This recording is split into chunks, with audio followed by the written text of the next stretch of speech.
Assalamualaikum warahmatullahi wabarakatuh. Baik, pada video kali ini saya ingin sharing mengenai konsep paradigma berorientasi objek ya.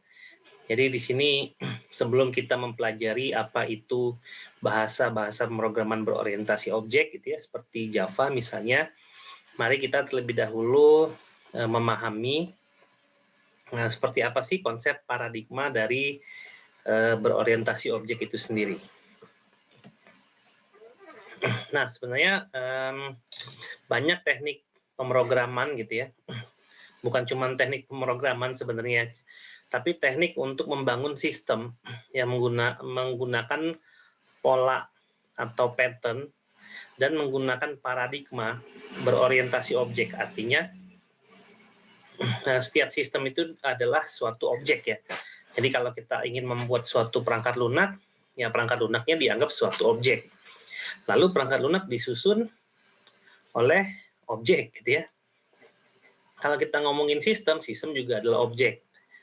Komponen penyusun sistem adalah subsistem dan itu juga adalah objek. Nah, jadi yang diambil itu adalah paradigma bahwa suatu perangkat lunak gitu ya, atau suatu sistem itu semuanya semuanya adalah objek dan disusun daripada objek-objek yang berada di dalamnya. Nah, jadi itu adalah konsep paradigma berorientasi objek.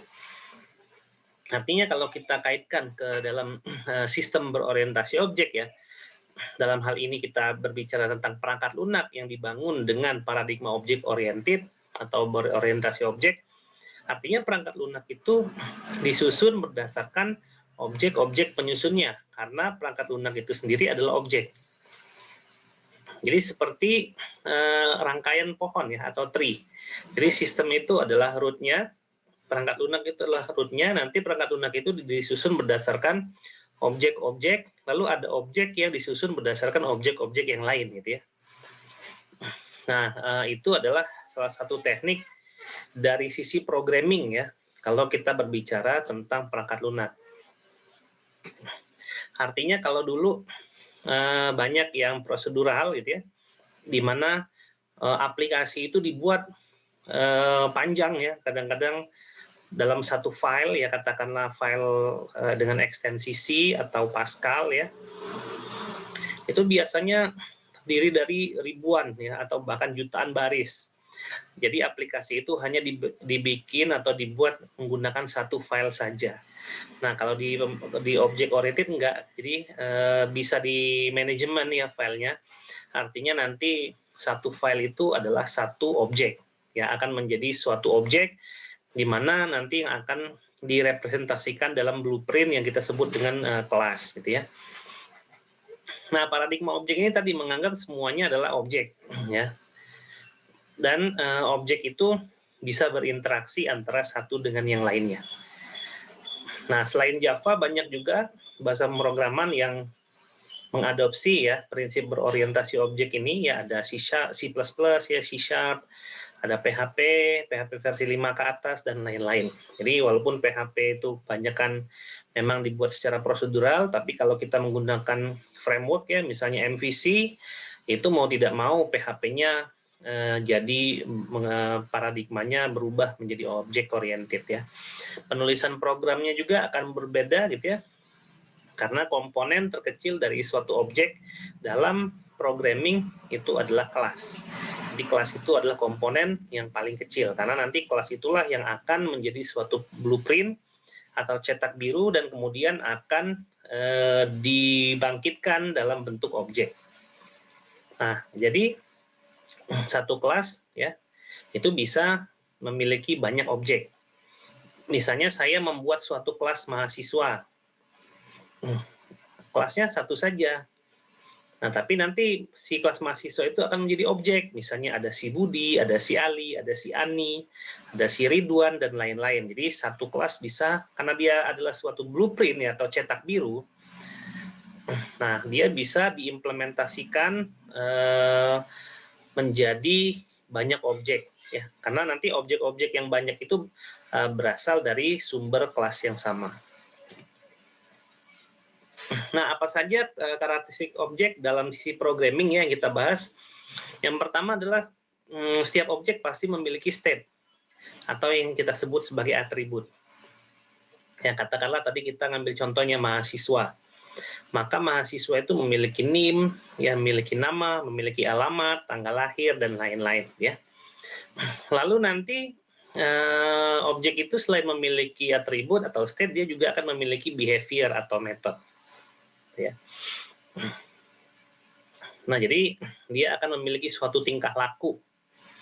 Ya, di mana tingkah laku inilah yang nanti akan bisa jadi merubah atributnya atau bisa merubah atribut dari kelas lain atau objek lain yang di mana dia berinteraksi dengan objek atau kelas itu. Ya. Nah, kalau di Java, atribut itu diimplementasikan dalam suatu variabel, gitu ya. Jadi kita bisa bikin misalnya mahasiswa punya nama, punya alamat, berarti nama dan alamat itu tipe datanya adalah string nantinya. Nah, kalau metode, behavior atau tingkah laku itu diimplementasikan sebagai fungsi atau prosedur ya dalam pemrograman prosedural. Jadi semacam fungsi dan prosedur, tapi kalau di karakteristik objek dia sebutnya adalah behavior gitu ya. Di mana dia adalah bentuknya bisa fungsi, artinya bisa mereturn suatu nilai atau hanya berupa potongan program dalam bentuk prosedur yang bisa dipanggil berulang kali. Nah, contoh lain adalah kalau kita ingin membuat objek sepeda, ya, sepeda memiliki atribut atau state yaitu pedal, ada roda, jeruji, warna, jumlah roda, dan lain-lain. Kemudian sepeda juga memiliki kecepatan, memiliki behavior, maksudnya artinya dia bisa menaikkan kecepatan, bisa menurunkan kecepatan, bisa berpindah gigi, dan lain-lain. Artinya apabila sepeda ya kita eksekusi perilaku kecepatan naik, artinya dia akan merubah state ya dari atributnya yang tadi kecepatannya 50 km per jam, misalnya dinaikkan jadi 60 km per jam. Ya, apabila berpindah gigi, dia berarti akan ngelihat state akhirnya. Misalnya gigi yang terakhir lagi 4, maka kalau perpindahan gigi bisa naik, bisa turun ya. Bisa menjadi gigi 5 atau turun menjadi gigi 3. Nah, itu artinya behavior itu bisa merubah ya kondisi state ya atau atribut yang dimiliki oleh objek itu, atau dia bisa merubah kondisi state yang dimiliki oleh objek lain yang berinteraksi dengan dia. Nah, jadi seperti itu ya atribut dan behavior dalam karakteristik suatu objek. Kalau balik ke kasus mahasiswa gimana? Macam-macam ya. Maksud misalnya mahasiswa state-nya tadi ada nama, ada alamat gitu ya. Bisa jadi dia memiliki tingkah laku untuk mahasiswa artinya mengambil kuliah gitu kan. Terus mengambil cuti, ya itu tingkah lakunya mahasiswa kan. Nah, kalau mengambil mata kuliah dan mengambil cuti berarti dia ada interaksi dengan kelas lain atau objek lain yaitu mata kuliah. Di mana nanti kalau itu dieksekusi akan merubah state dari mata kuliah gitu ya. Jadi bisa seperti itu. Nah, paradigma berorientasi objek ini sebenarnya merujuk pada dunia nyata ya kalau kita ngomongin objek.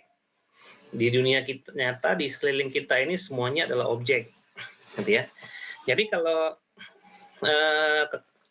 banyak pertanyaan kenapa tidak kelas oriented gitu ya kalau di programmingnya. Sebenarnya dunia nyata itu adalah objek.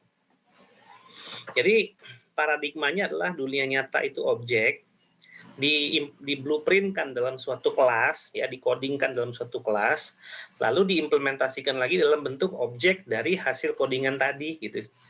Nah, itu adalah dunia komputer tuh. Kalau dunia nyata adalah objek. Ya.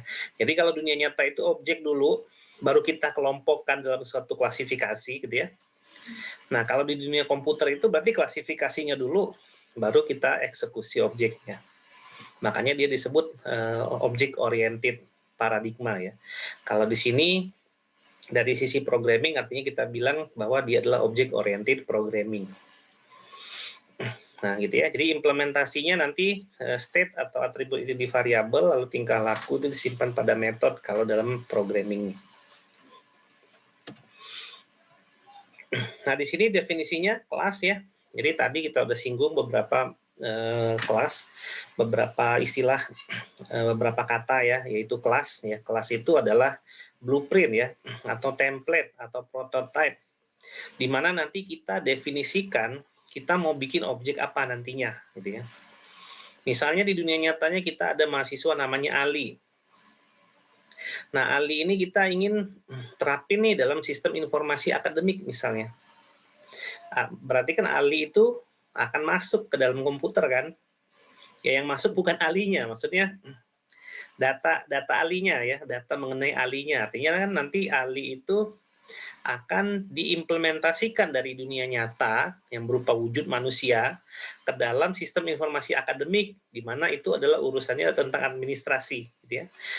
Tapi Ali di dunia nyata nanti akan memiliki relasi yang sama dengan memiliki keterkaitan yang sama dengan Ali yang berada di komputer kan gitu ya. Nah, maka nanti Ali itu harus kita bikin kelasnya dulu atau blueprint-nya dulu. Ali itu siapa sih? Kalau di dalam sistem informasi akademik dia adalah mahasiswa, maka kita bikin kelas mahasiswa gitu ya. Nah, makanya nanti dari kelas mahasiswa itu tidak hanya Ali nanti ya, bisa jadi ada Budi, ada Cindy, ada Ridwan dan lain-lain. Yang nanti mereka bisa dicatat dalam sistem komputer secara administrasi. Misalnya saya ingin tahu alamatnya Budi di dalam komputer. Ya udah, nanti kan ada alamatnya di situ gitu ya. Nah, kalau kita berbicara tentang kelas ya, ketika dia jadi objek di komputer itu namanya instance atau instansiasi. Artinya instansiasi itu adalah dari suatu kelas atau prototipe tadi kita bentuk objeknya. Artinya kan tadi ada mahasiswa. Nanti di bawahnya ada Ali, Budi, ada Chandra. Nah, pembentukan dari kelas mahasiswa menjadi objek Ali, Budi, Chandra tadi itu kita sebut sebagai instansiasi, gitu ya. Jadi pembentukan objek dari kelasnya itu adalah instansiasi. Nah, bagaimana kalau di sistem akademik itu ada dosen juga ya? Kita bikin kelas dosen, gitu ya. Tidak mungkin kelas dosen menyatu pada mahasiswa. Nah, dalam implementasinya nanti programmingnya gimana? Berarti akan ada 2 file minimal, ada kelas yang menyimpan file mahasiswa, ada kelas yang menyimpan, ada file yang menyimpan kelas mahasiswa, dan ada file yang menyimpan kelas dosen, gitu ya. Nah, tidak seperti pemrograman prosedural yang kita bisa membuat membuat baris program sebanyak 10.000 baris atau lebih, gitu ya. Nah, di object oriented organisasi filenya itu nanti akan lebih bagus. Nah, kemudian ada atribut atau state tadi ya. Atribut ini adalah data yang dimiliki oleh objek itu tadi. Nah, data ini kita definisikan dalam bentuk variabel tadi dalam suatu kelas ya. Jadi misalnya tadi mahasiswa punya atribut yang namanya yang kita beri nama mahasiswa gitu ya. Nah, artinya nanti ketika dia akan jadi Budi, nama mahasiswanya adalah Budi gitu ya. Dan ketika objek itu jadi Budi, maka dia juga bisa memiliki alamat. Nah, artinya alamatnya adalah alamat si Budi. Nah, kalau kita create objek yang lain, diinstansiasi objek yang lain, maka nama mahasiswa dan alamat tadi yang didefinisikan di kelas itu akan milik objek yang lain. Misalnya objeknya Ridwan, berarti namanya adalah Ridwan, alamatnya adalah alamat si Ridwan tadi, gitu ya. Nah, itu kita bisa instansiasi atau kita bisa membuat objek yang banyak dari kelas yang tadi kita udah bikin template-nya gitu ya dalam programming. Nah, di sini ada contoh ya. Contohnya adalah Volcano Robot. Ini dari buku. Nah, di Volcano Robot itu dia punya atribut status. Dia atributnya kalau di database itu tipenya enum, artinya bisa udah ditentuin ya, statusnya ada exploring, moving, sama returning home. Kemudian ada speed, dia dalam satuan mile per hour, lalu ada temperatur dalam satuan Fahrenheit. Jadi nanti status itu berarti dia string ya, speed itu dia integer, temperatur dia bisa integer atau real ya, speed juga sama ya, tergantung nanti mau desimal bentuknya atau mau bilangan bulat. Nah, di sini ada beberapa istilah ya, ada yang namanya instance variable. Instance variable itu adalah atribut untuk tiap objek dari kelas yang sama. Ya, itu adalah instance variable. Jadi ini adalah instance variable status, speed, sama temperatur gitu ya. Nah, tadi Volcano Robot itu kalau misalnya ada 10, maka nanti kita akan punya 10 status, 10 speed, dan 10 temperatur ya untuk tiap-tiap Volcano Robot yang kita create atau kita instance dari objek yang dari kelas yang sama. Lalu ada kelas variabel, gitu ya. Kelas variabel adalah atribut yang untuk semua objek yang dibuat dari kelas yang sama. Jadi nanti akan ada kelas variabel, artinya dia merupakan atribut primer ya yang ada di dalam kelas ini, gitu ya. Nanti kita definisikan kelas-kelas yang menjadi kelas variabel, dan itu nanti akan digunakan di tiap-tiap objek yang nanti akan di-create ya dari objek yang sama, dari kelas yang sama. Ini memang kelas sama objek ini suka ketuker ya definisinya. Tapi kita perlu ingat bahwa kelas itu adalah cetak birunya atau blueprintnya, sedangkan objek itu adalah instance atau bentuk nyatanya ya daripada cetak biru yang tadi ada di kelas gitu ya. Nah, kemudian ada behavior. Behavior tadi tingkah laku ya atau diimplementasikannya di pemrograman itu dalam bentuk objek ya, dalam bentuk metode. Suka salah juga nih. Nah, jadi tadi behavior itu bisa merubah atribut gitu ya, atau dia bisa merubah atribut kelas yang lain.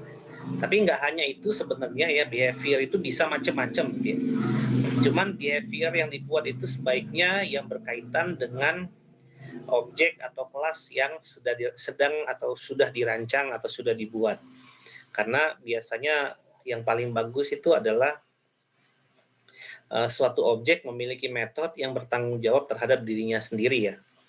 Atau kita sebut sebagai single responsibility method nantinya. Tapi itu nanti aja kita bahas lagi gitu ya. Nah, ini implementasinya tadi metode ya. Misalnya tadi contohnya Volcano Robot. Jadi ada metode check current temperature, artinya mengecek temperatur saat ini. Misalnya. Bikin survei, lalu report its current location, dan lain-lain. Nah, jadi nanti metode itu akan kita bikin bentuknya bisa secara full function ya, dia bisa mereturn suatu nilai, atau nanti bisa seperti prosedur gitu ya, di mana nanti baris-baris kode yang kita bikin di area method itu akan dieksekusi tanpa akan mengirimkan suatu nilai tertentu. Bisa merubah nilai, bisa bentuknya untuk interaksi, dan lain-lain nantinya. Ya, jadi metode itu juga nanti akan dipakai tadi untuk berinteraksi antara suatu objek dengan objek yang lain. Ya, memang interaksinya harus objek ya, sejatinya ya, walaupun nanti di dalam modelnya itu terlihat dari kelasnya yang berinteraksi, tapi kalau dari aplikasi yang sudah jadi itu nanti objeknya yang akan berinteraksi. Nah, dalam bahasa Java, ini contoh Volcano Robot tadi ya. Nah, untuk membuat suatu program, maka di sini kita tulis kelas Volcano Robot. Kelas itu mendefinisikan suatu kelas ya di Java. Lalu ada Volcano Robot itu menggambarkan ini adalah kelas apa, gitu ya. Nah, kalau di Java nantinya nama file ya, file Java itu kan ekstensinya .java itu harus sama dengan nama kelas, gitu ya. Jadi kalau kita bikin kelas Volcano Robot, maka kita akan simpan ini dalam .java, dinamakan Volcano Robot.java, dan dia case sensitif ya, huruf kecil dan huruf besar, angka dan simbol itu harus diperhatikan. Nah, kalau di Java nanti dia menggunakan kurung kurawal ya, lalu di akhir statement dia menggunakan titik koma. Kelas Volcano Robot itu adalah nama kelasnya. Nah, lalu ini adalah instance variabelnya yang kita bahas tadi. Jadi ada string, itu status ya, speed dia integer, float dia temperatur. Artinya nanti ketika Volcano Robot ini menjadi suatu objek, maka objek itu nanti akan memiliki status, speed, dan temperatur. Nah, kemudian dia ada atribut cek temperatur misalnya. Nah, di sini ada dua ya, ada void dan ada nanti menggunakan tipe data. Jadi kalau dia void cek temperatur itu bentuknya seperti prosedur. Tapi kalau di depannya itu adalah tipe data yaitu string temperatur atau integer temperatur dan lain-lain, itu artinya function. String dan integer tadi adalah nilai balikan, tipe data balikan dari metode yang nanti dieksekusi. Nah, di sini kita lihat dulu dari contoh ya. Di sini ada void cek temperatur. If temperatur lebih dari 660, status returning home speed 5. Gitu ya. Lalu ada void show attribute, itu hanya untuk menampilkan atributnya saja. Di sini kita pakai system.out.println itu untuk standar outputnya di bahasa Java. Ya, status itu akan ditampilkan pakai quote ya, pakai string karena dia string, lalu ada plus status. Plus itu adalah concat. Jadi nanti ketika dia jadi objek, status yang akan tampil adalah status yang ada di dalam instance variable itu. Ya, speednya juga dari instance variable dan temperaturnya juga yang berasal dari instance variable yang kita definisikan di bagian kelas gitu ya.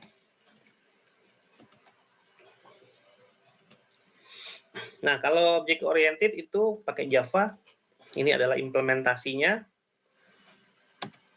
Kemudian ada konsep dasarnya ya, object oriented ya. Jadi selain tadi kita berbicara tentang polanya yang berupa kelas ya, di mana dia memiliki komponen yaitu nama kelas yang ada di atas, lalu ada atribut sama metode. Di object oriented juga dia memiliki beberapa konsep dasar atau rule ya, aturan-aturan yang bisa kita gunakan. Yang pertama enkapsulasi, lalu pewarisan, dan yang ketiga adalah polymorphism. Enkapsulasi itu artinya melindungi suatu variabel atau atribut gitu ya. Dan atribut itu tidak bisa dilihat oleh kelas lain atau oleh objek lain, tapi bisa diakses dengan menggunakan suatu interface atau antarmuka. Nah, antarmuka yang kita akan gunakan untuk melindungi variabel tadi adalah metode biasanya, gitu ya. Nah, nanti variabel atau metode juga akan memiliki suatu access modifier, di mana access modifier itu akan menentukan mana atribut yang hanya boleh dieksekusi di dalam kelasnya sendiri, mana atribut yang bisa dieksekusi di turunannya, dan mana atribut yang nanti bisa dieksekusi oleh kelas lain secara bebas. Gitu ya, jadi nanti akan ada access modifier-nya, lalu akan bisa dilindungi dan bisa dipanggil nanti melalui suatu metode dalam kelas yang nanti akan kita panggil nilainya. Nah, untuk lebih jelasnya nanti akan ada di video yang lain gitu ya, bagaimana enkapsulasi ini diimplementasikan. Lalu ada inheritance atau pewarisan. Jadi pewarisan itu kita bisa membuat turunan ya dari objek yang ada menggunakan, tapi kita tidak perlu coding lagi semuanya. Misalnya saya punya banyak mobil ya, ada 10 nih mobil saya nih dengan berbagai macam merek, berbagai macam tipe, berbagai macam mesin dan lain-lain.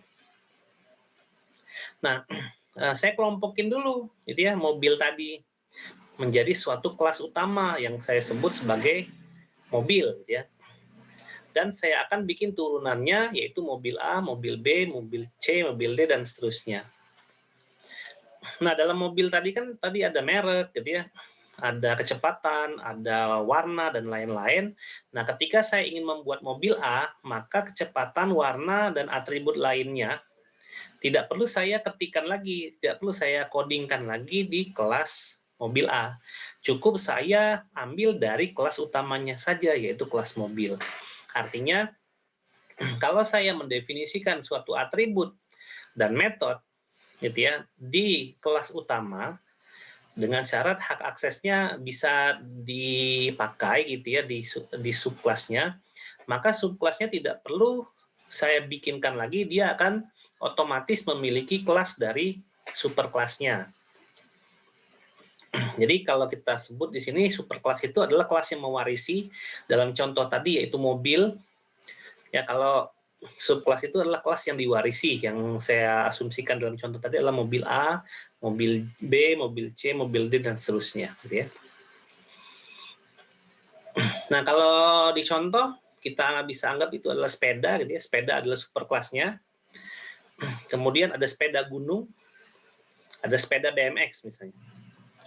Nah, sepeda yang di atas itu adalah superclass. Sepeda gunung dan BMX adalah subclass-nya.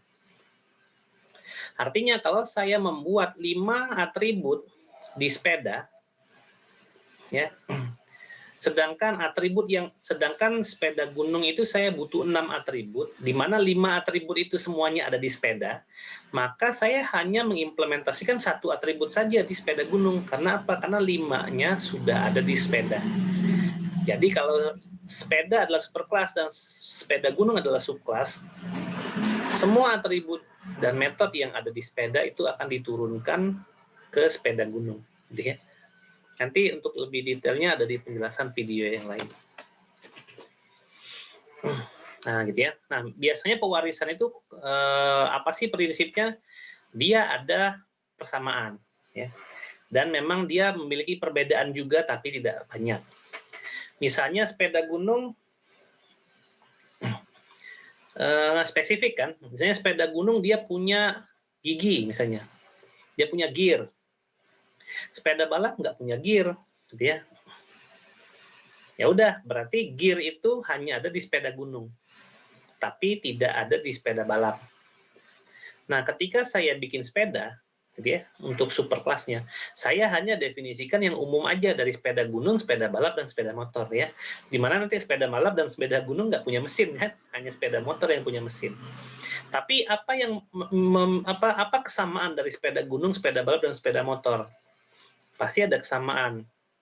Nah, kesamaan itulah yang nanti saya bikinkan di superclass-nya yaitu sepeda. Nah, ini adalah keuntungan inheritance atau pewarisan gitu ya.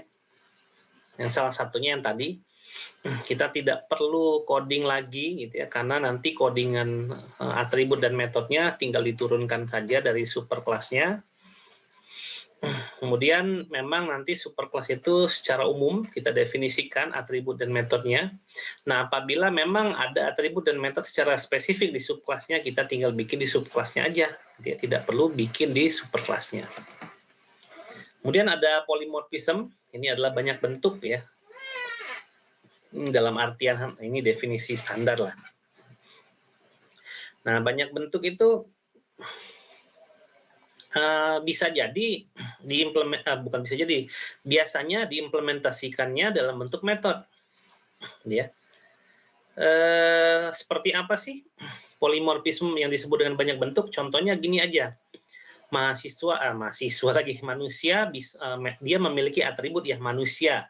Manusia itu atributnya apa? Atributnya dia ada nama, ya, ada umur, ada jenis kelamin misalnya, itu manusia. Kemudian behaviornya manusia itu apa? Bisa makan. Nah, gitu ya. Nah, cuman nanti kan definisi makan itu adalah satu ya. Makan itu adalah memasukkan makanan ke mulut. Itu definisi makan. Nah, kalau kita implementasikan memasukkan makanan ke dalam mulut, itu kan sangat luas ya. Bisa jadi makanannya apa? Terus alat makannya apa? Dan lain-lain gitu ya. Nah, di sini artinya makan itu kan definisinya terlalu umum, tapi kita bisa buat definisi khususnya tanpa merubah metodenya, tanpa merubah behaviornya ya. Yang namanya makan ya makan gitu ya. Mau dia pakai sendok, makanannya adalah ayam misalnya. Mau dia pakai tangan, makanannya adalah daging, itu adalah makan pokoknya gitu ya. Nah, itu adalah polymorphism ya dalam paradigma berorientasi objek. Dalam programmingnya gimana? Nah, kita lihat contoh di situ gitu ya. Dalam programming, behavior itu atau metode itu bisa kita implementasikan dengan nama yang sama, tapi dia memiliki variabel input atau variabel output yang berbeda. gitu ya. Misalnya di sini adalah void jumlah, ya metode jumlah. Metode jumlah inputnya adalah A dan B, lalu returnnya adalah C. Lalu saya punya metode jumlah lagi di mana inputannya adalah A, B, C, lalu dia akan return D. Artinya yang pertama itu adalah jumlah dua bilangan, gitu ya, di mana A plus B sama dengan C. Di bawah adalah jumlah tiga bilangan, gitu ya, A ditambah B ditambah C sama dengan D. Nah, saya tinggal bikin metodenya satu aja namanya, yaitu metode jumlah. Tidak perlu metode jumlah satu atau jumlah dua bilangan, yang kedua jumlah tiga bilangan, dan seterusnya nggak perlu. Sama metodenya, tapi yang dilihat nanti adalah variabel inputnya dan variabel outputnya. Jadi dia akan merujuk ke jumlah yang mana. Nah, nanti akan ada syaratnya gitu ya, seperti apa polymorphism ini bisa berlaku di dalam konsep programmingnya. Nah, baik. Nah, ini adalah contoh daripada Java yang lain ya. Nah, di sini ada public class gitu ya, ayah. Public ini tadi access modifier ya. Jadi sebenarnya di Java itu access modifiernya adalah public, private, sama protected. Dimana kalau kita ngomongin public, artinya dia bisa diakses ke semuanya. Kalau private itu jadi kalau di sini ada private string nama, artinya nama ini hanya bisa dimanipulasi oleh ayah, tidak bisa dimanipulasi oleh kelas lain, gitu ya. Lalu ada protected tadi untuk inheritance atau pewarisan. Nanti akan dijelaskan lagi di video yang lain, gitu ya. Nah, di sini ada ayah ya.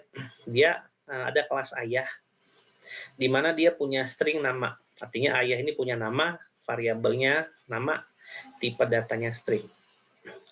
Lalu dia punya public string nama. Nah, kalau dia bilang public string, ini function ya. Di mana return namanya itu adalah string nantinya, tipe datanya. Nah, nama metodenya itu adalah get nama. Kemudian ada public void set nama, di mana inputnya adalah string, gitu ya. Nah, kalau input .length itu berarti panjang inputnya lebih dari 5 ya, maka namanya diisi dengan ini. Kalau tidak, namanya diganti dengan anonim. Artinya ayah namanya siapa, itu kita harus isinya dengan void set nama.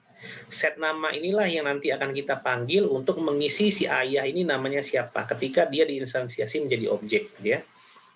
Lalu get nama itu adalah kita ingin mengetahui ini ayah namanya siapa, gitu ya, ketika dia sudah diisi. Nah, ini contohnya. Nah, untuk mengakses ya atau untuk mengeksekusi kelas ini, kita harus bikin kelas yang lain atau bisa di bawah sini sebenarnya. Nah, kita harus membuat main programnya atau program utamanya. Di mana cara membuatnya tinggal seperti ini aja, public static void main. Main ini artinya program utama. Void ini metode, static ini berarti dia tidak bisa dimanipulasi oleh kelas-kelasnya. Ya, lalu di sini ada variabel inputan string args. Ini string dengan array.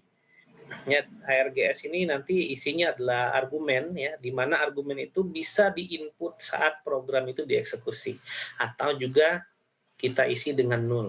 Nah, gitu ya. Nah, main ini adalah metode main. Ya, di mana metode main ini yang akan kalau kita eksekusi, maka nanti metode main inilah yang akan berjalan gitu ya, bukan si ayah. Metode main yang berjalan. Nah, di sini adalah ayah A1 sama dengan new ayah. Nah, inilah yang kita sebut sebagai tadi apa? Instansiasi. Jadi ini adalah kelas ayah ya. Ayah ini simpelnya kelas itu seperti tipe data bentukan deh gitu ya. Kalau di pemrograman prosedural ya. Jadi ayah ini punya nama, punya metode, ya punya nama lagi, punya atribut, punya metode. Jadi tipe data dari jadi A1 ini adalah variabel sebenarnya ya.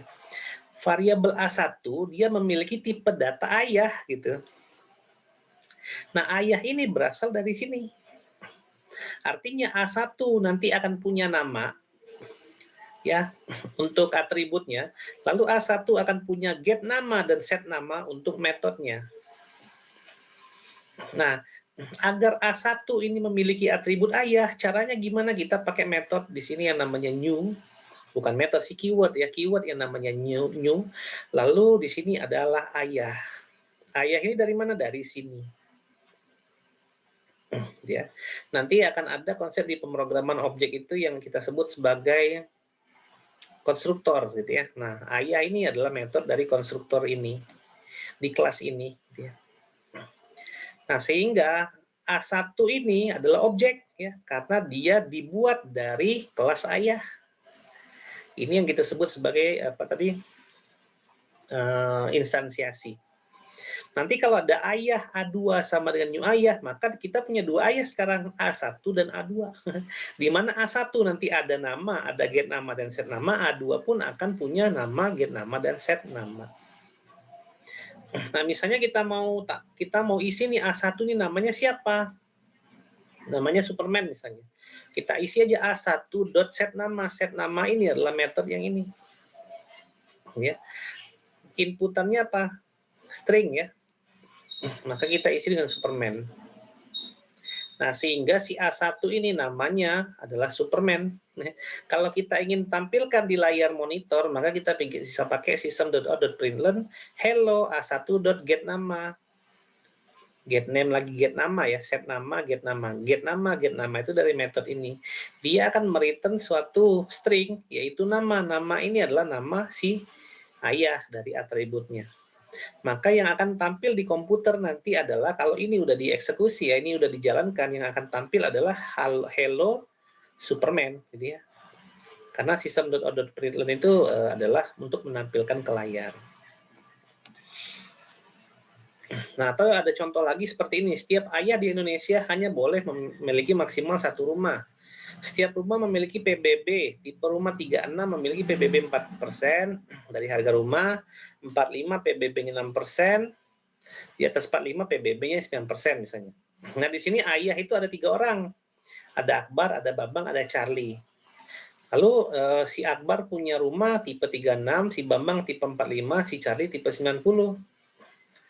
Nah, nanti berapa PBB dari rumah Akbar, rumah Bambang, dan rumah Charlie? Misalnya ini contohnya. Nah, kita bikin dulu si ayah tadi ya. Ayah tadi punya rumah, punya nama ya. Nah, di sini ada konstruktor nih, namanya adalah default. Nanti saya akan jelaskan lagi mengenai konstruktor. Ini juga sama, gitu ya. Kemudian ayah nanti bisa panggil get nama, ya sama seperti tadi, lalu set nama juga sama seperti ayah yang di atas. Kemudian ada metode beli rumah, lalu metode hitung PBB. Nah, di sini rumah, ya itu kan tipenya rumah. Nah, rumah ini adalah kelas, objek kan nantinya, maka kita bikin kelas rumah. Nah, kita tentukan nanti rumah itu punya apa aja, punya harga, punya pajak, punya tipe. Nah, kita susun konstruktornya. Ini konstruktornya namanya ya. Rumah ini dan rumah ini. Nanti ini ngaruhnya di mana nih? Nah, ini adalah ngaruhnya objek rumah. Kalau kita panggil konstruktor ini, maka rumahnya akan otomatis tipe 36 dan harganya 1000. Tapi kalau kita panggil metode rumah yang ini, tipe rumahnya akan minta dimasukkan dari program. Jadi rumah yang ini sudah default nilainya ini, rumah yang nanti dibentuk dari konstruktor ini, dia akan memiliki 2 inputan karena konstruktor itu nyatanya sebenarnya adalah metode, gitu ya. Nanti saya jelasin lagi lah tentang konstruktor. Lalu ini ada get harga, untuk mengetahui harganya ada set harga, lalu ini get pajak untuk menghitung pajaknya. Nah, di get pajak ini nanti akan dilihat ya, kalau tipe rumahnya 36, maka nilai return value-nya adalah 0,04, karena tadi 4% ya dari harga rumah. Harga rumah yang ini. Nah, itu tadi kita punya ayah sama rumah ya dari contoh kasus. Nah, kita jalanin nih, berapa PBB-nya. Maka kita bikin dulu ayahnya. Tadi ayah Akbar, gitu ya. Akbar ini variabel ya, ayah. new I ya. Jadi kita punya Akbar, Bambang, dan Charlie ini adalah variabel yang namanya Akbar, namanya Bambang, ya, dan namanya Charlie. Nah, lalu kita punya 3 rumah tadi ya. Rumah R1, rumahnya tipe 36. Nah, ini tadi nih, gitu ya. Kalau rumah ini sebagai kelas, gitu ya, saya pakai konstruktor ini untuk membangun rumah, maka saya pakai, saya butuh 2 nilai, yaitu ukuran dan harga, gitu ya. Sehingga nanti rumah R1 ini, ya variabel yang menyimpan rumah, saya pakai konstruktor yang ini, gitu ya, untuk membuat rumah. Sehingga nanti R1 ya akan menjadi rumah tipe 36 ya, lalu harganya 1000. Dari mana tipe 36? Karena inputannya ini ya. Inputannya adalah ukuran. Ukuran ini akan disimpan di tipe rumah. Lalu price ini akan disimpan ke harga, gitu ya. Jadi saya punya, saya membuat rumah, tapi variabelnya langsung saya isi. Intinya itu di sini, gitu ya. Nah, lalu ada rumah R2 tipe 45 harganya segini, R3 tipe rumah harganya segini. Nah, tadi masing-masing Bapak kan punya satu rumah, gitu ya. Nah, berarti Akbar beli rumah, gitu ya. Rumahnya yang mana adalah R. R itu akan disimpan di variabel rumah. Artinya rumahnya Akbar adalah R1, tadi tipe 36. Gitu ya. Nah, nih, rumah Akbar tipe 36, rumah Bambang tipe 45, dan rumah Charlie tipe 90. Nah, lalu kita hitung berapa PBB-nya, gitu ya. PBB rumah Akbar adalah Akbar.hitung PBB. Ya. Dari metode get pajaknya rumah. Ini get pajaknya rumah. Nah, set harga, get harga ini perlu dipakai nggak? Nggak juga sebenarnya, gitu ya. Ini kita delete juga boleh. Lalu konstruktor yang ini dipakai nggak? Nggak juga sebenarnya, ini kita delete juga boleh, gitu ya. Nah, sehingga nanti Akbar, Bambang, dan Charlie ini, karena dia sudah punya ya rumah si Bambang itu adalah 1000 tipe, harganya 1000 tipe 36, di mana menurut rumus tadi tipe 36 itu adalah 0,04% dari harga, maka dia akan tampil di sini harga rumahnya Akbar, Bambang, dan Charlie, gitu ya. Baik, itu saja ya mengenai dasar-dasar konsep objek oriented ya. Mudah-mudahan bingung gitu ya. Tapi ya bisa dipelajari lah ya. Itu saja dari saya ya. Terima kasih. Nanti video selanjutnya akan saya share lagi mengenai konsep berorientasi objek ya. Itu saja. Ya, wassalamualaikum warahmatullahi wabarakatuh.